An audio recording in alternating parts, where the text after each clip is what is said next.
এবার এই ফানেল দিয়ে আমি এটা বোতলের মধ্যে ঢেলে নেব।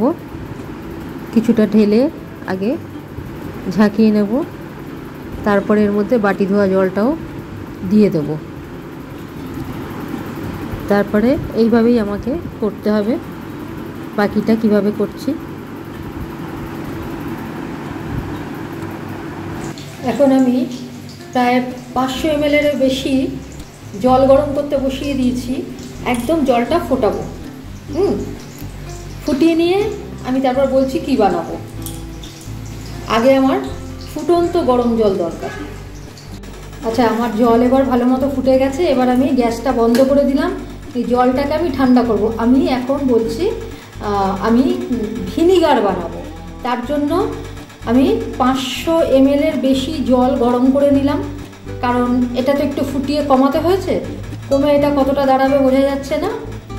পুরো টকবগিয়ে ফুটিয়েছি যাতে এটা একদম জার্ম রিমুভ হয়ে যায়। ঠিক আছে, এবার আমি এটা ঠান্ডা হবে, পুরোপুরি নর্মাল ঠান্ডা, যেরকম নর্মাল ওয়াটার সেই রকম হবে। তারপর আমি দেখাচ্ছি কি করতে হবে।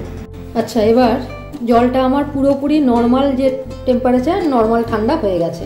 ঠিক আছে, এবার আমি কি করব, এবার একটা বাটি নিয়েছি। এই বাটিতে আমি, এটা হচ্ছে সাইট্রিক অ্যাসিড। বড় মুদিখানার দোকানেও কিনতে পাওয়া যায়, আবার ওষুধের দোকানেও কিনতে পাওয়া যায়। 1 চামচ মতো, বড় বড় দানা 1 চামচ মতো আমি সাইট্রিক অ্যাসিড দিয়ে দিলাম।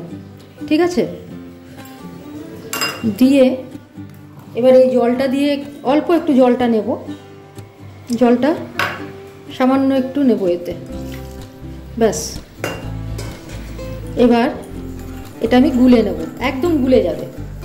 আর এটা আমার কিন্তু ভিনিগারের শিশি। এই দেখুন, ভিনিগারের শিশি। এই একটা আমার ভিনিগারের শিশি। তো ভিনিগার আমার শেষ হয়ে গেছে। এবার দেখুন, এই যে সাইট্রিক অ্যাসিডের কৌটোটা 2 রকম পাওয়া যায়। আমি আগে কিনেছিলাম একটা ওষুধের দোকান থেকে, তো আমাকে লুজ দিয়েছিল একদম পাউডার সাইট্রিক অ্যাসিড। আর এটা হচ্ছে একটা ভালো মুদিখানার দোকান থেকে কিনেছি, তো ওরা এটা দিয়েছে, এটা দানাদার। সাইট্রিক অ্যাসিডটা বেসিক্যালি হচ্ছে লেবুর রস, তার মধ্যে অনেক রকম কেমিক্যাল দেয়া থাকে। এই হচ্ছে সাইট্রিক অ্যাসিড। তো এইটা যখনই আপনি এইভাবে দেখুন গোলা হয়ে গেছে, হ্যাঁ আর একটু গুলে নেব, গোলাটা হয়ে যাবে। নিয়ে আর কিচ্ছু না, আমার ভিনিগার হয়ে গেল।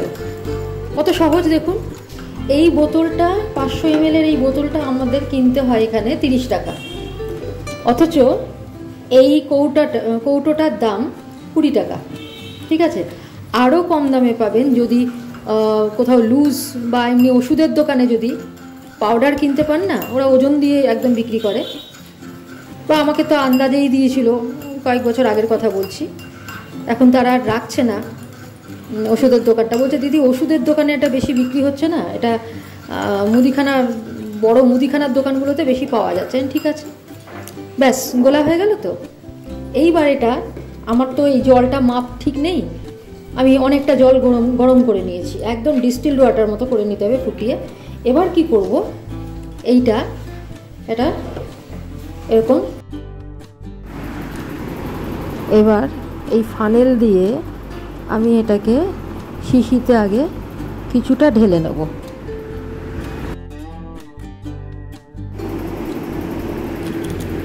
এবারে এই পুরো জলটা আমি এতে ঢেলে নেব, শিশিতে ঢেলে নেব। আর বাটি ধোয়া জলটাও শিশিতে ঢেলে নেব। তারপরে পুরো শিশিটা আমি আস্তে আস্তে ভরে নেব। একটু ঝাঁকিয়ে নিতে হবে।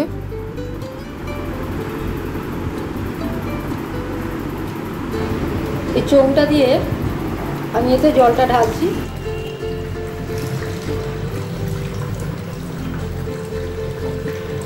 কিছুটা ঢাললাম। তো এবার আমি একটু ঝাঁকিয়ে নেব। হ্যাঁ, পুরোটা আমি একটু বন্ধ করে, ঢাকাটা বন্ধ করে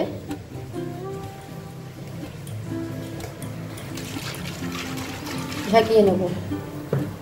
ব্যাস ঝাঁকিয়ে নিয়েছি। এবার বাকিটা পুরো ভরে দেবো। মানে 500 ml এর জন্য আমার কিন্তু 1 চামচই দরকার।